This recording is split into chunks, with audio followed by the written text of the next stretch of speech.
Hey, what's up guys? I'm KBHD here. So, a pretty general theory I've had going for a while now is every product category that's well established enough has a go-to. Like an easy to recommend, checks all the boxes, safe bet, straight shot right down the middle. Like if you want a mouse, there's the Logitech MX series that's been around. If you want a microphone, the Shure SM7B is like the standard. For phones, it's like the iPhone. Now, this doesn't mean that this is the one for everyone. In fact, it usually isn't for everyone. You use that as a sort of a starting point, and then when you find the values you have and the things you like, then you veer off into the alternatives that you might pay more for.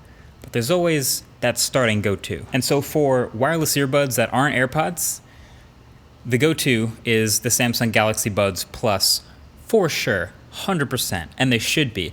Now, that doesn't mean they're perfect. That doesn't mean they're for everyone. But they check all of the fundamental boxes that make them incredibly easy to recommend and enjoy. They're pretty great. So what's so great about these $150 wireless earbuds? Well, when you look at what you want from these, they gotta be small, check. They gotta be lightweight, check. They gotta fit in your ears, and that's a check for me. They do fit well in my ear comfortably thanks to the rubber tips, unlike AirPods, and they actually create a sort of a passive seal. Now, they're not active noise canceling, but at this price, you don't really see that much. But the seal is actually enough that I don't miss it that much. And I realize everyone's ears are different, so different people will have slightly different fits, but I was really impressed with the fit of these earbuds and how snug they are in my ear. Now, I'd personally still rather have an active noise cancellation version of these. That's for my values and what I like. So if they made that like a pro version, I'd be super cool with that. But even just putting these in my ear, I feel like I'm talking louder because they create that seal and dim down the environment. And by the time you start playing music, you don't really hear much else. So for flying and mass transit and construction and loud stuff, maybe this isn't the way to go. But generally, for everyday use, pretty good. So they're comfortable. Then they have a legitimate best-in-class 11-hour battery life for music listening, which is mostly what I do with earbuds, and that's great, and fast charging. But honestly, being able to go a full week of casual listening and not having any battery anxiety till like the last day of the week is awesome. And then speaking of charging, the case these sit in are also pretty textbook. You can't forget about the case. It's small and slim. It's just as pocketable and lightweight as AirPods. And it has USB Type-C for charging, and it's also capable of wireless charging. If you want to put it on the back of your phone or on any wireless charger, it'll do that too. And it even has a nice hinge weight and magnets for the lid to open and close with a satisfying click. It's maybe not quite as satisfying as Pixel Buds, but that's a pretty good click. The buds are built well. They have this sort of a rubber fin around the outside that helps them seat in your ear instead of like one little piece poking out. That can get kind of painful.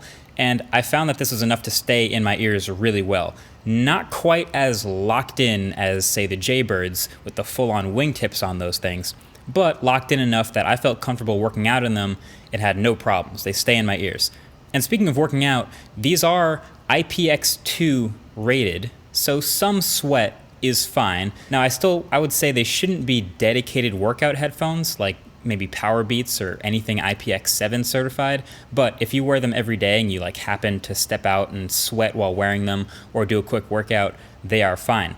And then the touch controls are also really simple. Both earbuds have that pretty large touchpad surface, and that's where you play pause, that's where you fast forward, accept calls, long press for assistant, all that stuff. I've been using them with my OnePlus 8 Pro, so they call Google Assistant, not Bixby.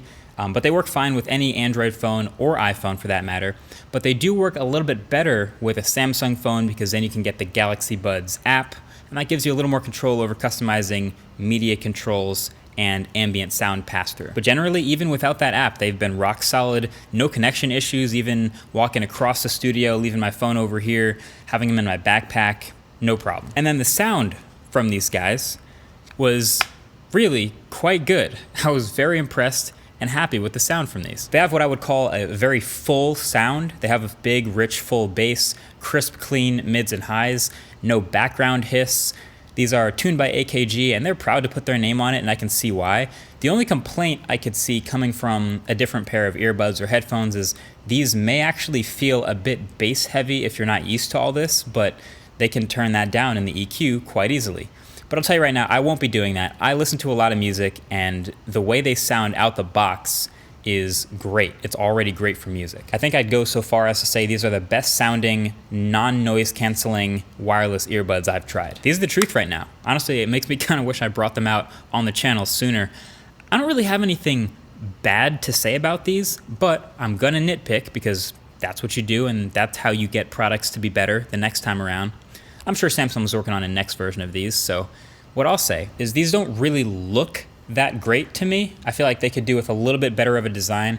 I mean, I guess almost none really look that great, but to me, Pixel Buds do look really good.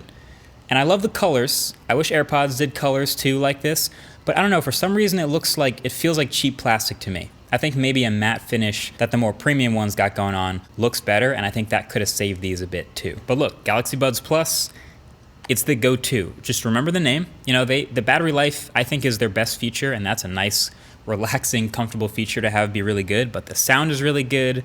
The fit in my ears is really good. The microphones are pretty good. And then the case is great. Just checks all the boxes. So it's like, now that you know about these, you might decide, oh, okay, what I know I like, I want to spend more because I want noise cancellation. And then you can go get active noise cancellation. You spend a bit more, and there's plenty of options for those, like the Sony's and AirPods Pro. Or you might go, you know what, I like these, but I also want them to be more workout-focused headphones. Then you go for something with better waterproofing or more of the wingtip fit-in-the-ear stuff like the Jaybirds or Powerbeats. So there's other headphones that do plenty of things better than these. But if there's anyone out there wondering what's the de facto set of non-AirPods wireless earbuds, there you go. Samsung Galaxy Buds Plus. Now you know. So there you have it. Thanks for watching. Catch you guys in the next one. Peace.